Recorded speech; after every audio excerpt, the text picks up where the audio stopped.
Brentford 4, Manchester United 0. How on earth do we break that down, bro? Because that was just calamitous from almost minute one.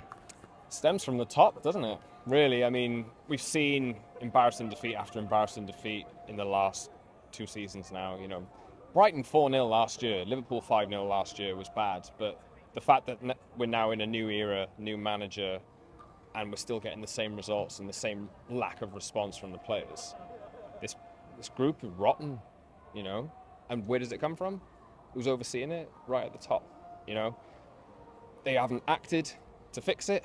Ralph Rangnick told them in April that they needed 10 players. No. Now you can go. You know, go and do your Austria job. You can leave. This lot are good. They need fixing, and they need fresh blood, and they just haven't done it yet. They're so relaxed in the transfer market. They're sleeping. And how much? Liverpool next. Liverpool next, and they won at Old Trafford 5-0 last season. So, you know, well, by that, it could be 10. You know what I mean? Yeah. If we play like that, it will be 10. Yeah. It's doesn't bear thinking about, to be honest. But I wasn't surprised today. Were you? I said if we conceded early, I knew we'd capitulate and not score. I said that with the Brentford preview, that we're so fragile mentally that we're not there. But I predicted a draw at best, and absolutely we could have lost. But to answer the question, no. Not really. But there was a moment where I genuinely was speechless. But I think the more the game went on, you just see the players are just giving up. And just on the players here, I mean, you're right. Absolutely, from the top, lack of preparation. You know, out of the top 6, we had the most to do and did the least. Yeah. But from the players that are here, though, and I know we have to go back to them I mean, how do you sum up them? Broken is the word. I mean, they just don't want to run. I think, did you see the stat? Brentford ran 14 kilometres more than Man United today. I think Sky Sports put it out. They're just absolutely broken. There's no leaders on there. There's a blame culture there, which has fostered over a number of years. We saw it, said it at the time. Just people like Bruno Fernandes shouting at other players, pointing fingers and all that kind of stuff. It's on you. You're the guys on the pitch, and you're not putting your effort in. You're not showing on the pitch that you're taking any responsibility, and none of them are doing it. I can only imagine after everything that Ronaldo has seen throughout his career. I mean, what's he thinking now? What must he be thinking now? And like, I don't blame him even in the slightest for wanting to go, because you want to play with that at 37, 38?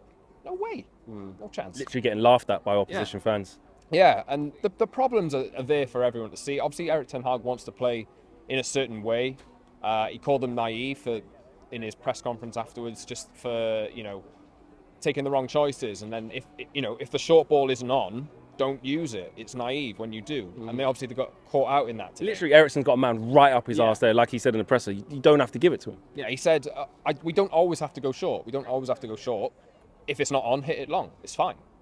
But there's problems all over the pitch. I mean, I've said it to you before, said it loads of times over the last week. Square pegs in round holes. Yes. Eriksen at 6. Probably not, he's not aware because he doesn't play on the edge of his own box all that much. David De Gea can't really distribute. You got problems with Harry Maguire, problems at right back, problems with left back. No DM. Doesn't matter who he plays there as well. Honestly, you know, you tried Fred there, didn't work. You've now tried someone who's actually quite good, who's very good on the ball, didn't work. God knows what we do against Liverpool. Just go 5 at the back or something. Well, I think he might have to, but he won't. I don't think he will. It's the third. That'll be the third game. We're 2 games in at the moment, so he's probably not learned everything. But he's taken some harsh lessons already. Absolutely. And you can see it on his expression that even he is probably quite surprised after having a good preseason tour. The players' energy is up and all this kind of stuff in friendly matches. Now it's down to the big stuff, and they're not doing it. They're just reverting to type, and there's no leaders in there to drag them out of it. And the one leader that they do have, the one that's done it all, is thinking, I'm better than this, and he is.